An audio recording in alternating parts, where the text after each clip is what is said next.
ব্রাজিলের হারিয়ে যাওয়া এক ফুটবলার অস্কার শোনা যাচ্ছে আবারও ফিরে আসবেন ব্রাজিলে।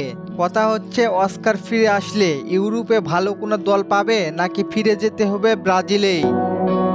অস্কার দোস সান্তোস ব্রাজিলের একজন অ্যাটাকিং মিডফিল্ডার। ব্রাজিল দলে তার অ্যাটাকিং ছিল আগুনের মতোই। কাকা রোনালদিনহোর যুগের পরে অনেকটাই দুর্বল হয়ে পড়েছিলেন ব্রাজিলের মাঝমাঠ। অস্কারের আগমনে আবারও আলোর রেখা দেখে ব্রাজিল।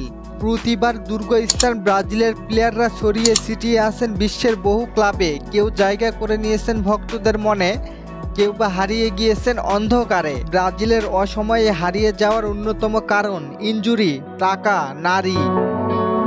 রোনাল্ডো নাজারিও যেমন হারিয়ে গিয়েছিলেন ইনজুরিতে, ম্যাজিশিয়ান রোনালদিনহো যেমন হারিয়ে গিয়েছিলেন নারী আসক্তিতে, তেমনি টাকার জন্য হারিয়ে গিয়েছিলেন ব্রাজিলের মাঝমাঠের মধ্যমণি অস্কার। 2008 সালে ব্রাজিলিয়ান ক্লাবে সাও পাওলোর ক্লাবে অভিষেক হয় তার। সাও পাওলোর হয়ে 2 মৌসুমে মাত্র 11 ম্যাচ খেলেন অস্কার। এরপর 6 মিলিয়ন ইউরোর বিনিময়ে ইন্টারন্যাশনাল ক্লাবে যোগদান করেন।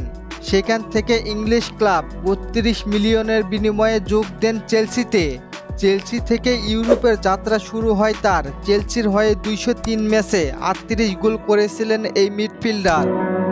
ব্রাজিলের এই মিডফিল্ডার চেলসির হয়ে জিতেছেন প্রিমিয়ার লিগ ও ইউরো লিগ। ক্যারিয়ারে দুর্দান্ত সময় পার করেছিলেন এই ব্রাজিলিয়ান। 2011 সালে ব্রাজিলের হয়ে অভিষেক হয় অস্কারের। 2014 বিশ্বকাপে ব্রাজিল দলের অন্যতম তারকা ছিলেন এই মিডফিল্ডার।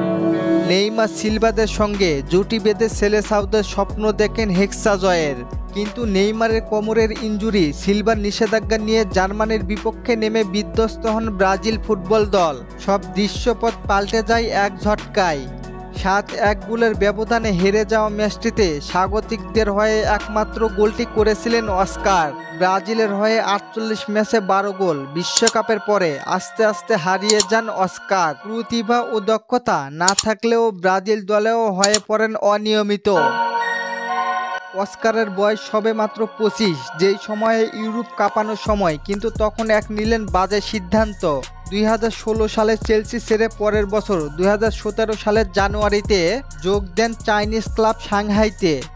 অথচ সাও পাওলোর সাবেক তারকাকে ভাবা হচ্ছিল ব্যালন ডি'অর জয়ীর কাকার যোগ্য উত্তরসূরি। সাংহাই ক্লাবের সঙ্গে 40 মিলিয়ন ইউরোর বিনিময়ে 4 বছরের চুক্তিতে স্বাক্ষর করেন অস্কার, যার বার্ষিক বেতন 20.8 মিলিয়ন ইউরো। চুক্তির মাধ্যমে অস্কারের জায়গা করে নেন সর্বোচ্চ বেতনভোগী ফুটবলারদের মধ্যে একজন।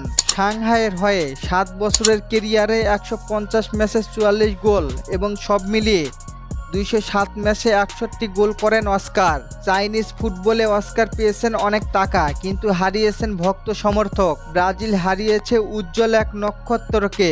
দীর্ঘ 7 বছর পরে আবারও ফিরতে চলেছে ব্রাজিলে। কি মনে হয়, অস্কার আসলে কি জাতীয় দলে সুযোগ পাবে?